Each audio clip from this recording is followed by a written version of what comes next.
সালটা 2013। সবে উচ্চ মাধ্যমিক পাশ করেছে ছেলেটা। তখন থেকেই স্বপ্ন অভিনয় করা। লোক হাসি বাড়ানোটা তো পোষাবে না তোমার। কিছু কোনো গোল টার্গেট। ইন্ডাস্ট্রিতে অভিনয় করার খুব ইচ্ছে আমার। সে সুযোগও আসে তাড়াতাড়ি। মিরাক্কেলে দারুণ figure, looks, dance, comic timing এর ঝলক দেখিয়ে মন জয় করে এক ডিরেক্টরের। শুরু হয় তার প্রথম সিনেমার শুট। ও একটা ছবি করছে, সেটা ওর ডেবিউ হচ্ছে। ওর ছবির বোধহয় কাজও খানিকটা হয়ে এখন আবার একটু বন্ধ রয়েছে। মাঝপথে শুট বন্ধ হয়ে যায় টাকার জন্য। হঠাৎ স্বপ্নভঙ্গের আঘাতে ডিপ্রেশনে চলে যায় মৃন্ময়।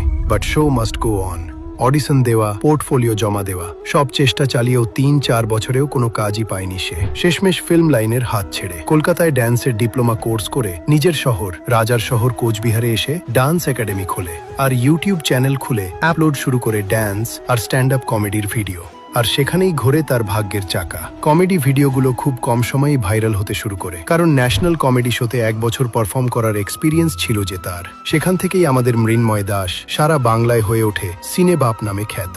রোস্টিং, স্ট্যান্ড আপ, মিউজিক ভিডিওর পাশাপাশি ধোয়াবাড়ি, কমলেশ, ফ্ল্যাট ব্রোজের মতো ওয়েব সিরিজে তার অভিনয় নজর কাড়ে, যেগুলো ইউটিউব, ফেসবুক মিলে 1 কোটির বেশি মানুষ দেখে। নিন্দা, প্রশংসা, কন্ট্রোভার্সি, ক্রিয়েটিভিটি এই সব মিলিয়ে 5-6 বছরে ইউটিউবে সে যা রাজত্ব করার করে নেয়।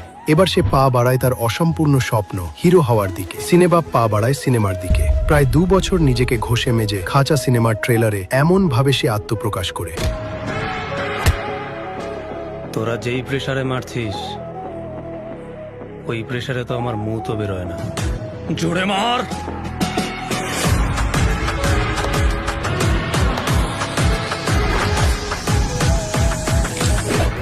শুধু 56 ইঞ্চি ছাতি থাকলে হয় না, 56 ইঞ্চি জিগারও লাগে।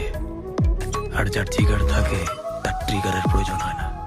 যেন তার এই অবতার আমরা আগে কখনো দেখিনি। 6 ফেব্রুয়ারি গোটা পশ্চিম বাংলার সিনেমা হলে মুক্তি পাচ্ছে এই ছবি। প্রথমে টেলিভিশন, তারপর ইউটিউব, তারপর সিনেমা।